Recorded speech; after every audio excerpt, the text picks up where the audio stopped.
Dear students of class 11th, हम पढ़ रहे हैं वायुमंडलीय परिसंचरण तथा मौसम प्रणालियाँ, atmospheric circulation and weather systems. आज हम पढ़ेंगे वायुदाब में ऊर्ध्वाधर भिन्नता, वर्टिकल वेरिएशन ऑफ प्रेशर। ऊर्ध्वाधर का मतलब होता है ऊपर से नीचे या नीचे से ऊपर, खड़ी अवस्था में। तो आपको इस वर्ड को लेके कंफ्यूज नहीं होना है। वर्टिकल होता है इसका इंग्लिश में मीनिंग। अब क्या था, पहले देखा था, पिछले वीडियो में आपने जाना कि सबसे ज़्यादा वायु का दाब होता है वो समुद्र तल पर होता है, जो कि 1013.25 मिलीबार। वायुमंडल में निचले भाग में वायु दाब ऊंचाई के साथ तीव्रता यानी जल्दी से घटता है, लेकिन इसका कोई प्रमाणिक या स्पष्ट अनुपात संबंध नहीं है कि इतनी दूरी पर ऐसे, लेकिन अनुमान के तौर पर हम इन चीज़ों को देख सकते हैं। जो हमारा अक्षोभ मंडल है, ट्रोपोस्फेयर, यह ह्रास दर प्रत्येक 10 मीटर की ऊंचाई पर 1 मिलीबार अथवा 300 जो मीटर की ऊंचाई है उस पर औसतन 34 मिलीबार या 1 इंच वायुदाब घट जाता है। समुद्र तल से 17 किलोमीटर की ऊंचाई पर वायुदाब मात्र 100 मिलीबार रह जाता है, यानी 10 गुना कम हो जाता है। तो ये था वर्टिकल वेरिएशन ऑफ प्रेशर। आप देखिए वायुदाब का एक्सतीज वितरण, हॉरिजॉन्टल तिरछा। वायुदाब में थोड़ा सा अंतर भी पवनों की दिशा व वेग को निर्धारित करने में महत्वपूर्ण भूमिका निभाता है।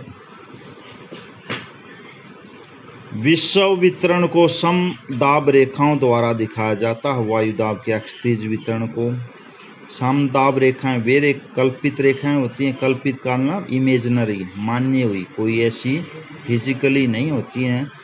पहले भी मैंने बताया था कि ग्लोब पर अनेक तरह की रेखाएं हैं, वो काल्पनिक होती हैं और पृथ्वी की जानकारी के लिए ये भूगोल वेताओं द्वारा मानी गई हैं, और इन्हीं को मानते हुए हम ज्योग्राफी या पृथ्वी की जानकारी, भूगोल की जानकारी हासिल करते हैं।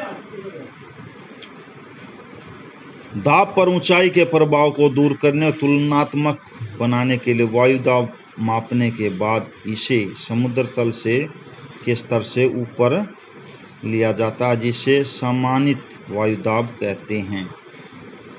समदाब रेखाएं प्रवणता, प्रेशर ग्रेडियंट को भी दर्शाती हैं।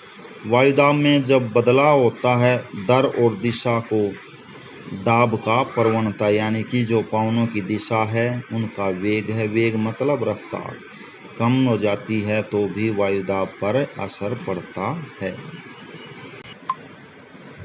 अब प्रश्न उठता है कि वायुदाब जब ऊंचाई होती है तो घटता क्यों है। इसके कारण हैं, कुछ पढ़ते हैं उसके बारे में। किसी स्थान का वायुदाब उस स्थान के ऊपर पाए जाने वाले वायुस्तंभ, एयर कॉलम के भार द्वारा निर्धारित होता है। समुद्र तल पर वायुस्तंभ की ऊंचाई सर्वाधिक होने के कारण वहाँ वायुदाब की अधिकतम होता है। किसी पर्वत शिखर जैसे ऊंचे स्थान पर जाने पर वायुमंडल की स्तंभ की ऊंचाई कम हो जाती है, तो जिसके कारण उसका भार भी कम हो जाता है। यहाँ पर कंफ्यूज नहीं होना बच्चों, थोड़े से टेक्निकल वर्ड हैं कि जैसे जैसे ऊंचाई पर जाएंगे, यानी कि जो एयर कॉलम है, वायु का स्तंभ है, खंबा है एक तरह से, अगर इमेजिनरी माने तो, काल्पनिक माने इसको, तो वो जैसे जैसे उस खंबे के नज़दीक होता तो वो वायुदाब कम होता और नीचे परिणाम स्वरूप समुद्र तल पर ज़्यादा होता है। वायु दबाव से संकुचित, कंप्रेस होने की अक्षमता रखती है वायु दबाव से, बिल्कुल।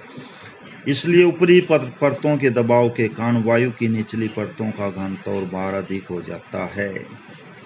वायुमंडल की निचली परतों में भारी गैसों की उपस्थिति के कारण वायु की निचली परतें भारी और ऊपरी परतें अपेक्षाकृत हल्की होती हैं। जैसे आपने चट्टानों के बारे में पढ़ा था, इसी तरह से हवा के बारे में भी है।